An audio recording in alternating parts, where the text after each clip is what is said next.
Thank you, and over to you, sir. Thank you, Del, and good evening, everyone. On behalf of Systematics Institutional Equities, I welcome you to the Q2 FY25 earnings call of Orchid Pharma. We thank the Orchid Pharma management for giving us an opportunity to host the call today. We have with us the senior management of the company, represented by Mr. Manish Dhanuka, Managing Director, Mr. Mridul Dhanuka, Full-Time Director, and Mr. Sunil Kumar Gupta, Chief Financial Officer. I'll now hand over the call to the company management for opening remarks. Over to you, sir. Thank you. Thank you so much, Vishal. Good evening, ladies and gentlemen. I am Manish Dhanuka, Managing Director of Orchid Pharma Limited, and I'm delighted to welcome you to our discussion on the results for the second quarter of financial year 25. First, let's review the financial performance for the Q2. Our sales for this quarter reached 222.7 crores, and our EBITDA for the quarter was rupees 37.5 crores. As we analyze cumulative performance, we believe it is more meaningful to compare results on a cumulative basis for the half year ended. For the first half of financial year 24, our sales totaled at 467.1 crores, reflecting a 22% increase over the first half of financial year 24. This growth reflects the positive momentum towards our efforts for business development and regaining of our customer base. Our overall EBITDA for the first half of 25 was rupees 78.6 crores, making a significant increase from 54.7 crores in the first half of last year. This improvement is testament to our continued focus on cost control, productivity, and efficiency. The operating EBITDA for the same period was 66.8 crores, marking a 39% increase over the last year EBITDA for the first half. This quarter has been really eventful as many of our projects and initiatives have transitioned from planning to reality. Of course, it's early days, but we are pleased with these initial developments. I'm pleased to report that Orblicef, our drug product for enmetazobactam cefepime combination, was successfully launched in the Indian market during the last week of September. Orblicef holds a special place as the first drug discovered in India, now commercialized in the EU and approved in the US market. With our marketing partnership with Cipla, we expect good momentum to sales in the coming months. We are optimistic that Orblicef will make a significant impact on the healthcare landscape as the initial microbiological results on the Indian strains are very promising. On the sales front, I am pleased to report that our enmetazobactam sales have officially begun in the EU market. While the initial numbers are insignificant as the sales started just recently, we are encouraged by this initial progress. Much like in cricket, the account has been opened. In the US, however, we still await news of development. We remain optimistic and eager to see forward movement in this important revenue stream as we continue to monitor the landscape closely. On another note, I would like to address an update regarding our Orchid filing of ceftazidime azidactam. This filing has received some observations from the US FDA. As per our consultant, the cited deficiencies were not of a serious nature, and we are now generating data to address these points promptly. We are currently working to remove the noted deficiencies and expect to refile within this quarter. Now, for some updates on our key projects. I am pleased to share that our small capacity enhancement project has been commissioned ahead of schedule. We have already completed validation batches, and this additional capacity will start contributing to sales in the coming months. This project provides the added production capability required to support our growth and meet the increasing demand of our products. Additionally, I am pleased to report that we have successfully broken ground on our 7-ACA project as scheduled on the auspicious day of Ganesh Chaturthi. While initial progress was slow due to extended rains this year, we are now expecting work to move forward at a swift pace. We are excited to continue advancing this important project. Looking ahead, I am optimistic about the future. Our achievements in first half of 25, coupled with the steady progress on key projects and strategic initiatives, position Orchid Pharma well for ongoing projects, growth, and value creation. We remain dedicated to operational excellence and disciplined execution, which will continue to guide us as we seize new opportunities and address the challenges that lie ahead. In closing, I want to thank all our stakeholders, employees, investors, and partners for your unwavering support and trust in Orchid Pharma. Together, we will continue to build on our successes and reach even greater heights in the years to come. Thank you for your attention. I now welcome your questions and look forward to a productive discussion. Thank you. Thank you. We will now begin the question and answer session. Anyone who wishes to ask a question may press star and 1 on their touchtone telephone. If you wish to remove yourself from the question queue, you may press star and 2. Participants are requested to use handsets while asking a question. Ladies and gentlemen, we will wait for a moment while the question queue assembles.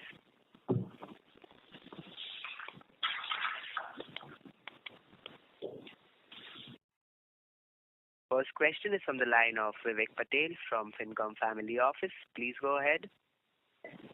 Very good evening, sir. I'm hoping I'm audible. Yeah. Okay. I just had two quick questions on cefiderocol. Firstly, what would be the potential size of this drug, given that Shionogi will be expanding this out of the US and Europe to 135 low-income countries? Secondly, what would be the risk for this drug as another prominent company is also developing a competing drug which they claim to be better than cefiderocol? That's it from us. Thank you. So, thanks, Vivek, for your question. With respect to the potential, what we believe is 100 million doses potential is there for this particular product, as about 1.6 million people out of the 5 million people who died due to AMR in 2019 can be cured by cefiderocol. So that's a very, very large number. What does it translate to value is questionable, as I stated before, because the cost of treatment is very high, currently standing at ₹1 million per patient. So it's yet to be seen how much of that theoretical potential actually converts to a market number. On your second question, with respect to the competition developing another product, I am not sure which particular company and product you're talking about, but this problem is so large. Like I said, 5 million people died in 2019, and it's expected by 2030 this number is expected to rise to 10 million. We need more and more drugs to tackle this menace of antimicrobial resistance. So I welcome any development in that area. I don't think any such number is going to reduce the possible sales potential of this product.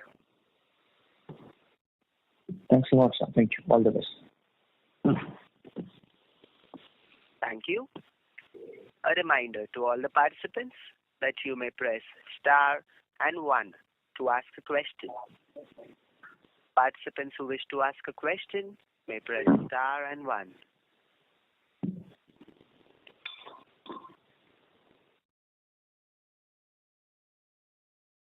A reminder to all participants that you may press star and 1 to ask a question.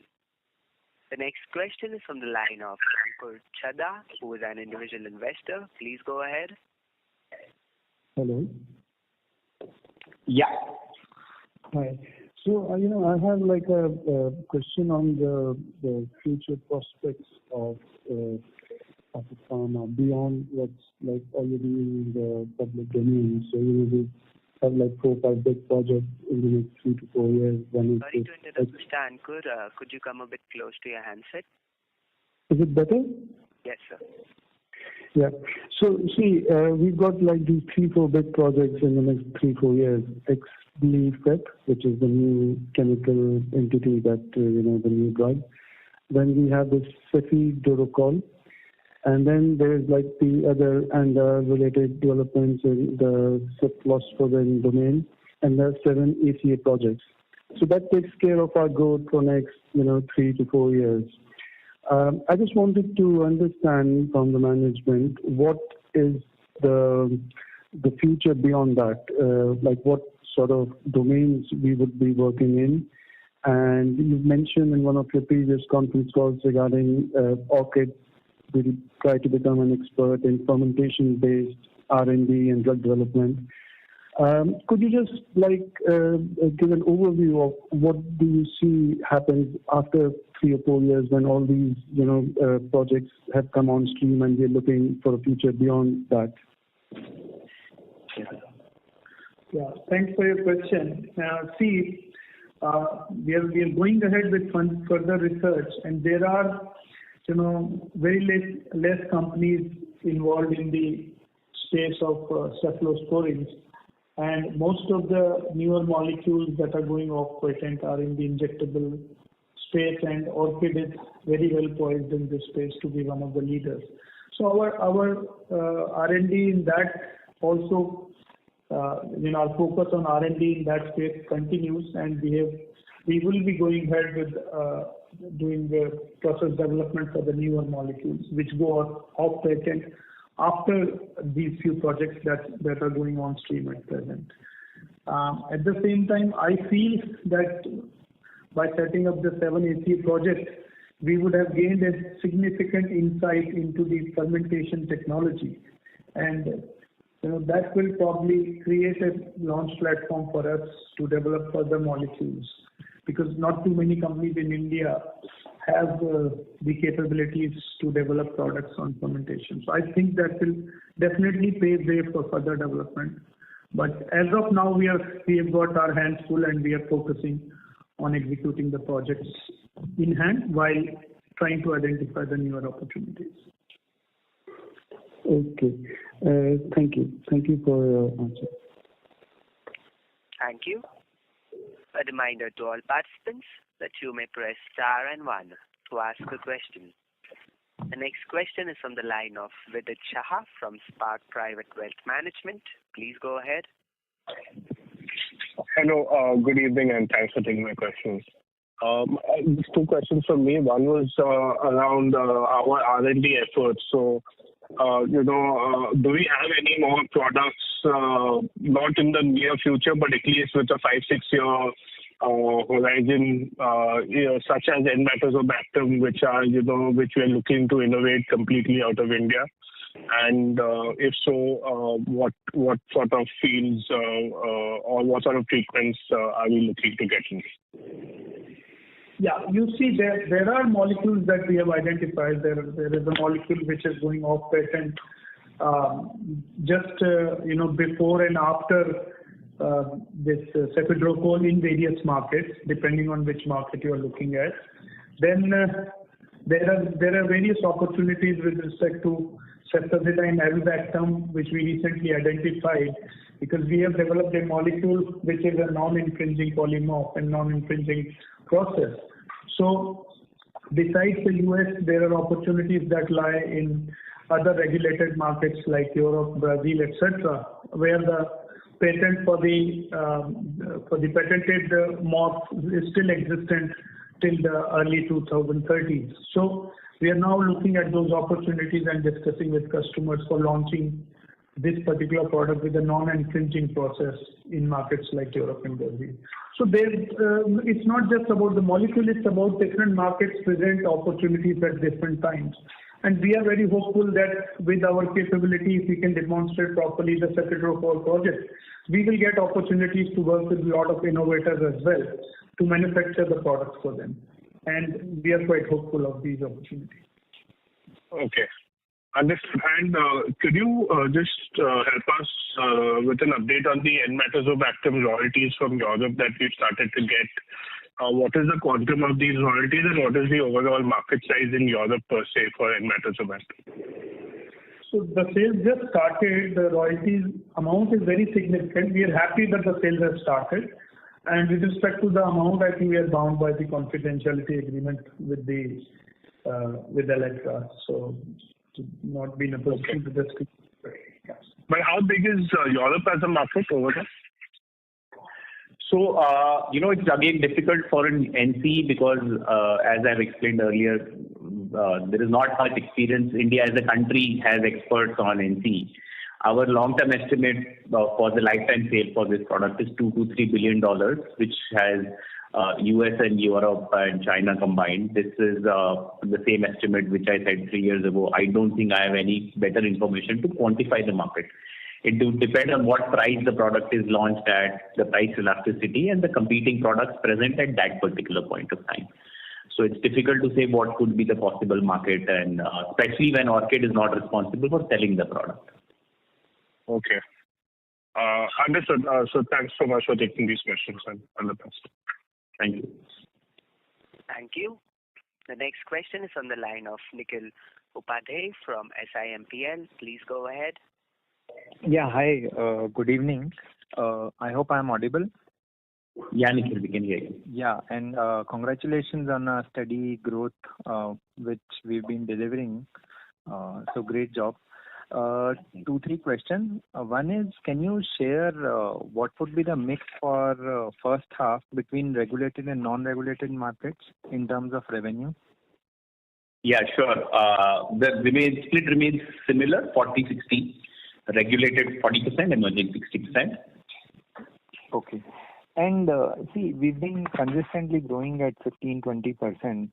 And what I understand is our top 3 molecules had a larger concentration. So is this growth more coming from newer molecules, or are we gaining share in our top 3 molecules? Some insights if you can share. What is playing out for us?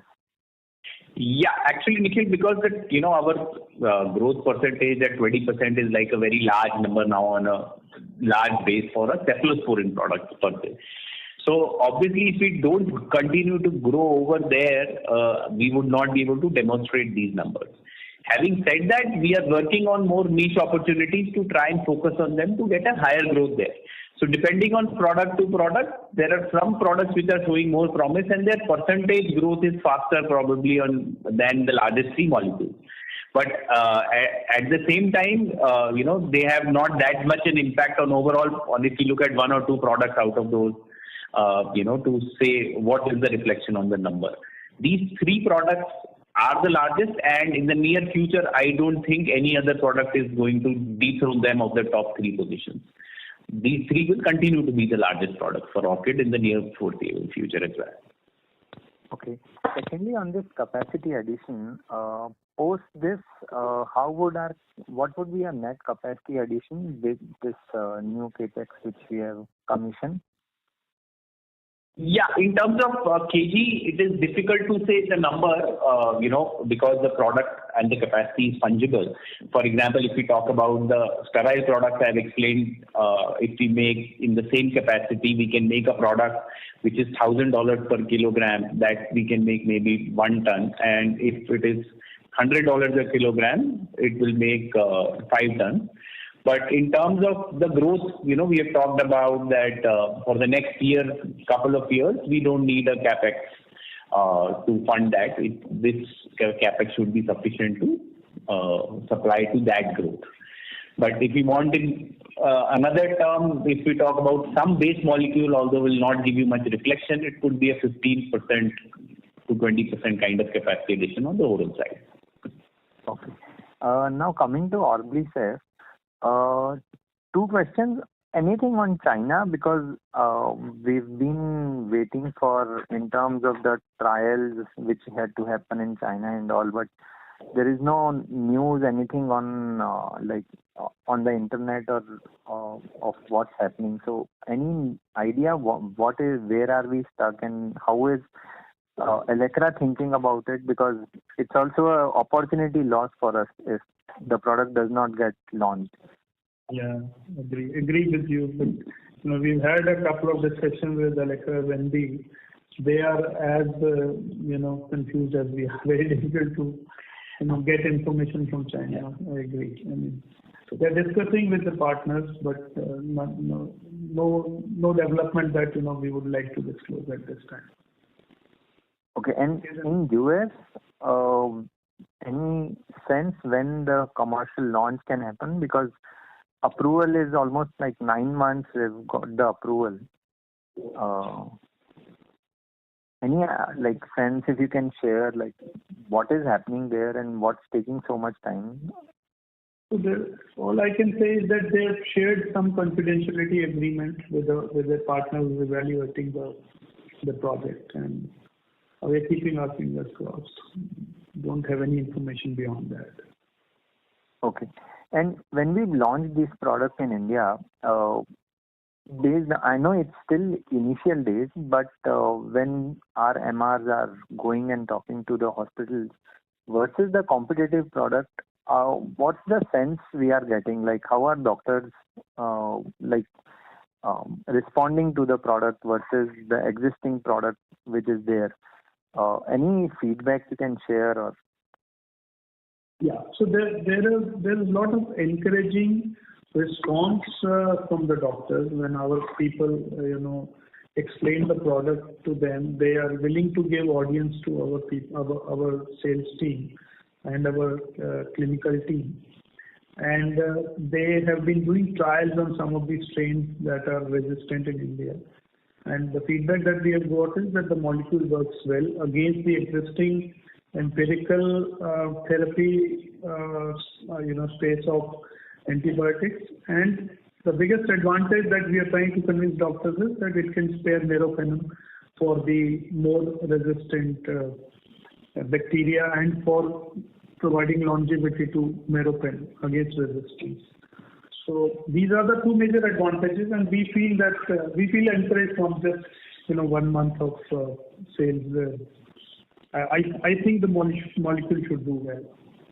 Yeah. And there's obvious excitement in the market with respect to an Indian developed product, but how does that translate to actual on the ground? That will take a couple of quarters to actually see, how many doctors adopt, because it's a question of life and death, right? So doctors are really want to do a dipstick. It's not a anti-allergy medicine which you give and say whether it works or not.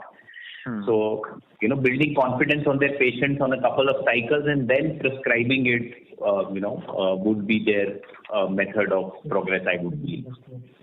Okay. And lastly, how many specialists or hospitals we would have covered till now? If you can just share. And similarly, when we also have a tie-up with Cipla, so how does the marketing regions get split between two of us? Our same MR can go, two MRs can go to the same doctor or hospital, or some pointers if you can share. How are you going about on the marketing side here? Along with sure. On the reach numbers, I won't be able to share anything with you. But both Orchid and Cipla will be selling in the same market. There is no geographical division between the companies as to Orchid can sell to certain hospitals and they can sell to the certain hospitals.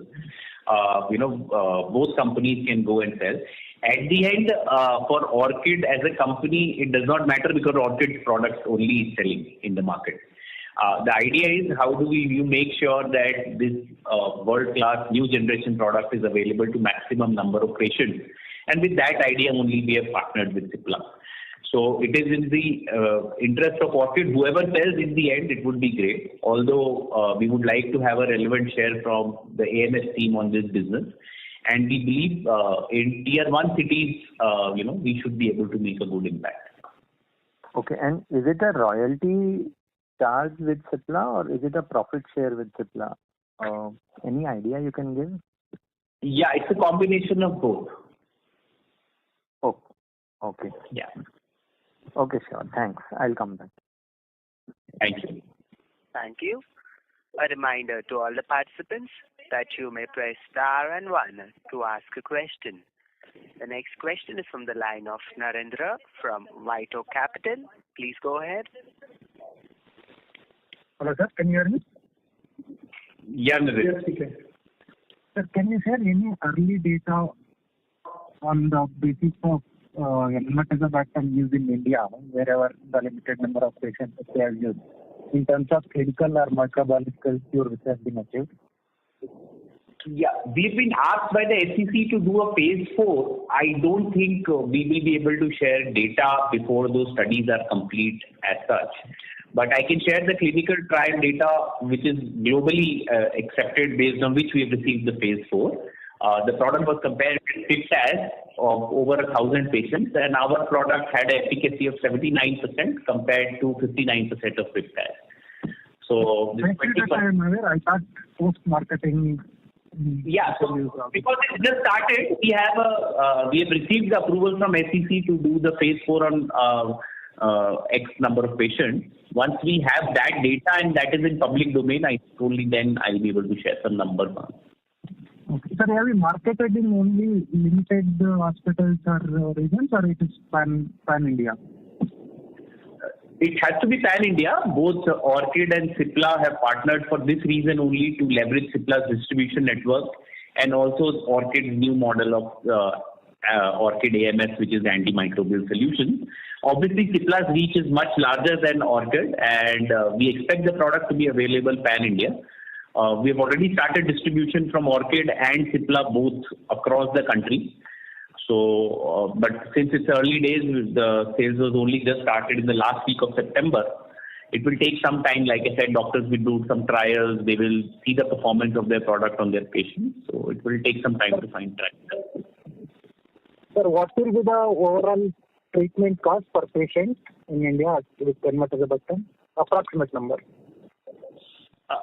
So it's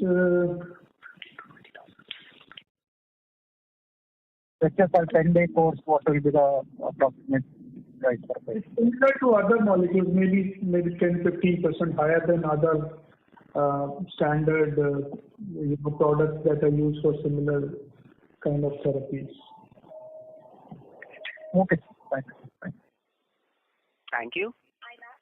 A reminder to all the participants that you may press star and 1 to ask a question.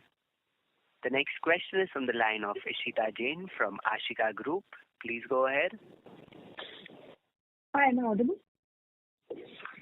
Yeah. Hi. So my first question is on the FDA inspection. Can you remind us when was the last FDA inspection and when are we expecting the next one? So last FDA inspection was in July 2019.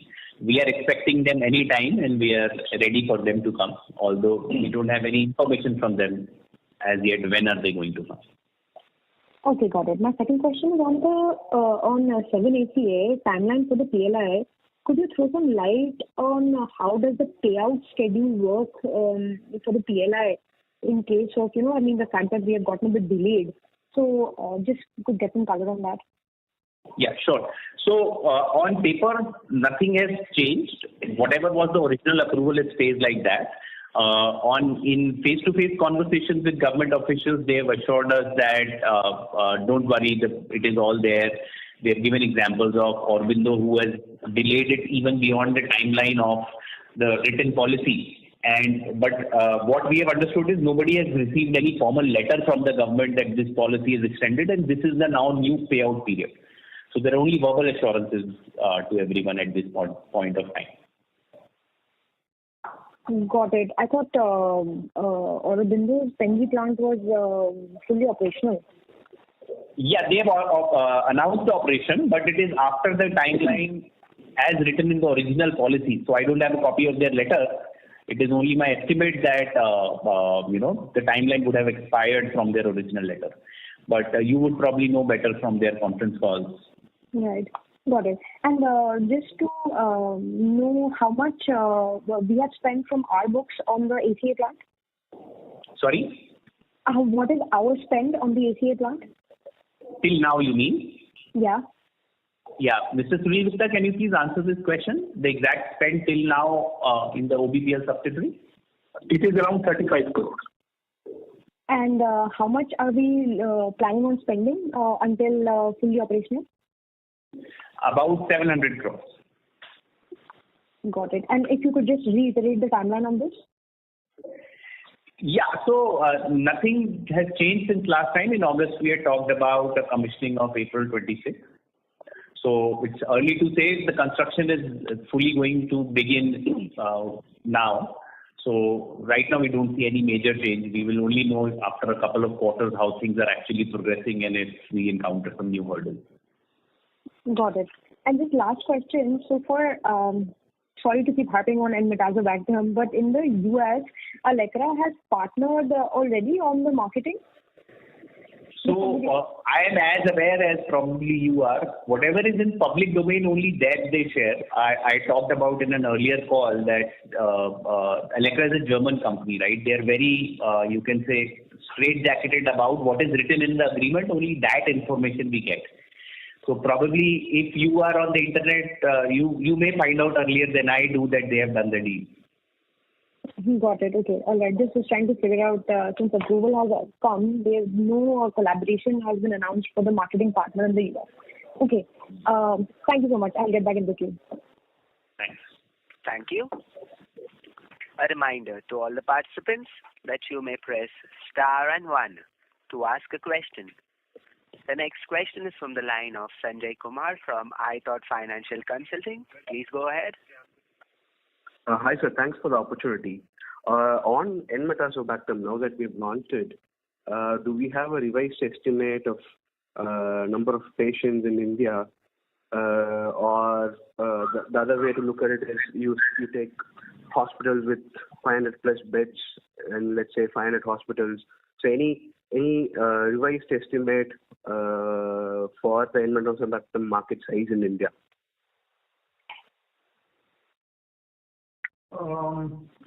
So market size estimates we have not given as a product, and as a company we don't talk about product-wise market. So there is, since we have not given anything earlier, revision would be difficult to give. So unfortunately I can't say this. We have given a guidance of AMS sales, and this would be part of that only. The only good thing is that we've got a wider coverage of indications like UTI, pneumonia and bacteremia. So that should definitely increase the horizon of the patient population. But maybe the medical team will be able to understand in next few quarters. Okay. And you mentioned that while we are talking to doctors, they're doing tests against meropenem, but our global clinical trials were done versus Piptas, right? And we don't have data on how enmetazobactam is performing in relation to meropenem. So are doctors okay to willing to explore using enmetazobactam as meropenem sparing drug? No, you see, as per the policy of the ICMR, meropenem is supposed to be a reserved drug.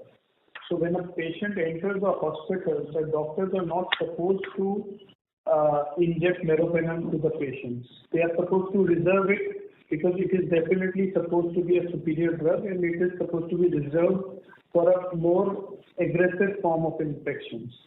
So the purpose of launching this drug is that it has just enhanced the capability of an existing cephalosporin specified.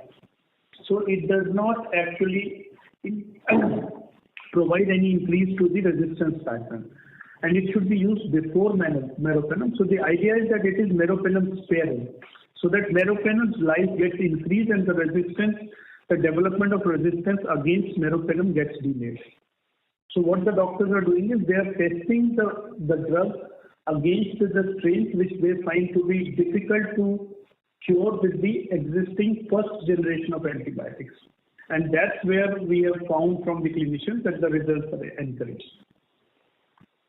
Got it. Thank you, sir. That's it from my side. Thank you. A reminder to all the participants that you may press star and 1 to ask a question. The next question is from the line of Gaurav Lakhotia from Nuvama. Please go ahead. Hi. So I wanted to know if there is any update on ceftaroline and cefovecin. Yeah, so we would be taking some engineering batches of cefovecin soon. Ceftaroline, we are still looking for a partner for the US market. Okay, thank you. My second question is on bookkeeping. So I wanted to know the oral versus sterile split for Q2 and the domestic business revenues for Q2. Yeah, so oral versus sterile split remains same as our long-term guidance. So 30% sterile, 70% oral. And domestic business also remains similar at 20%. Oh, okay. Thank you. Thank you. A reminder to all participants that you may press star and one to ask a question. Participants who wish to ask a question may press star and one. The next question is on the line of Vasmi Krishna Hota from Systematics. Please go ahead. Hi, sir. Thanks for the opportunity. Am I audible? Yeah. Yes, sir. So 2 questions. So firstly, when it comes to the revenues, there is a sequential down of about 8.9%. What would be the factors that are contributing to this? And secondly, I think Orchid is also foraying into branded formulation segment, especially in India, with about launch of 30 plus molecules. So any update on that also would be helpful. Thank you. Yeah. On his first question, we've always maintained Orchid should not be looked at as a sequential Q kind of a company. Always compare Orchid as a cumulative last year versus cumulative this year. So in the last call, when on one question I'd answered, because we grew by more than 35% last quarter, that this kind of performance cannot be continued. It is just that each of those shipments are maybe 5% of Orchid's revenue could be one shipment in a quarter. So if that goes in one quarter, last day, few days left, let's say on 30th June, then it is Q1 or it's like 1st July, Q2. So that kind of shift can happen. So Q on Q number is never relevant for Orchid because its seasonal markets are different. So there is not going to be any pattern, or I will not be able to share any data how it is worse or bad, not worse. I would encourage you to look at only cumulative numbers. On the second question on AMS, so I'm happy to say that we have launched the AMS division again in the last week of September of this quarter, and the products are available in the market. And although it's too early to talk about any numbers, so doctors are appreciating our concept, and we are getting time largely because we are the only company which has ever invented a product which is now approved worldwide. So with that, we are getting good, at least admission or seat at the table for discussion with the doctors. Thank you, sir. All the best. Thank you. Thank you. A reminder to all participants that you may press star and one to ask a question. Participants who wish to ask a question may press star and one. The next question is from the line of Vishal Manchanda from Systematics Institutional Equities. Please go ahead.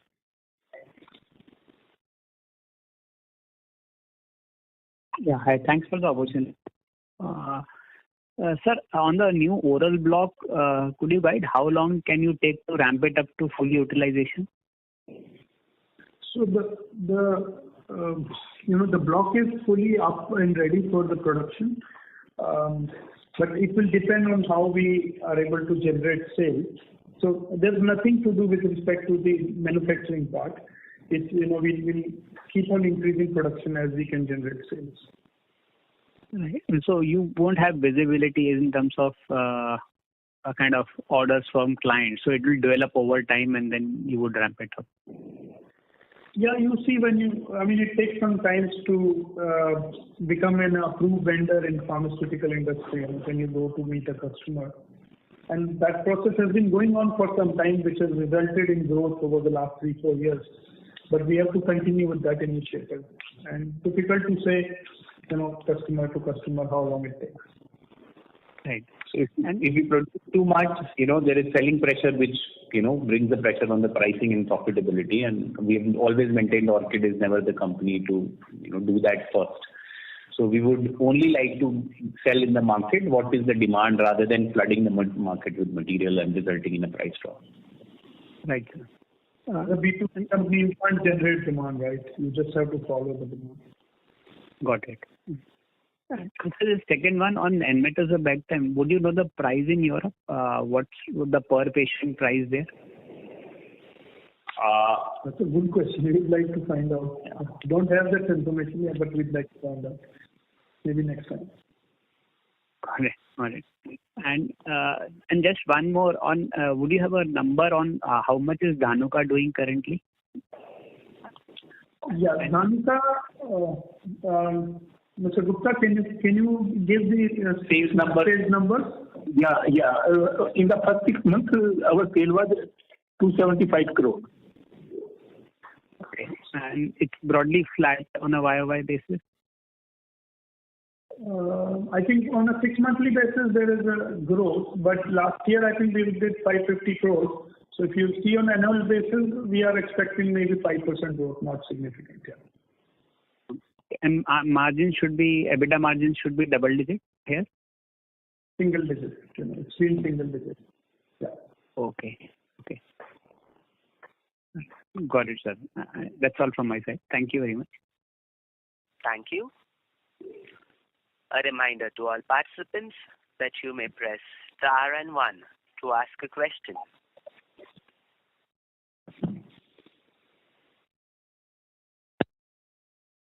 A reminder to all participants that you may press star and 1 to ask a question.